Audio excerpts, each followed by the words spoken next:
Mayor হিসেবে শপথের দাবিতে টানা ১৯তম দিনের মতো অবস্থান কর্মসূচি পালন করেন ইশরাক হোসেনের সমর্থকরা। রোববার সকাল থেকে ঢাকা দক্ষিণ সিটি কর্পোরেশনের নগর ভবনের সামনে বিক্ষোভ করেন তারা।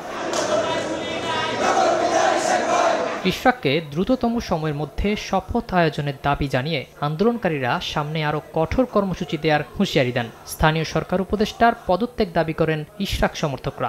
আগামী ২ দিনের ভিতরে বা ১ দিনের ভিতরে যদি ইশরাক হোসেনকে যদি শপথ না পড়ায়, আমরা সম্মিলিতভাবে পুরো দেশে আমরা ইনশাল্লাহ এই আন্দোলন গড়ে তুলব। এই সরকার কোনো কথাই তারা গুরুত্ব দিচ্ছে না।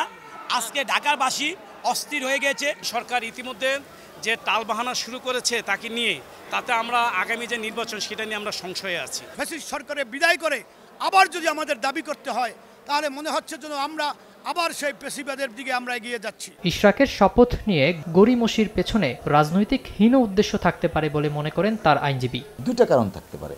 রাজনৈতিক মোটিভ, এক, ইশরাক সাহেবকে শপথ দিবে না।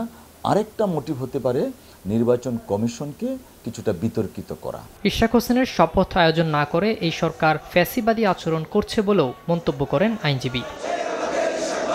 সাখাওয়াত হোসেন শাহ, সময় সংবাদ, ঢাকা।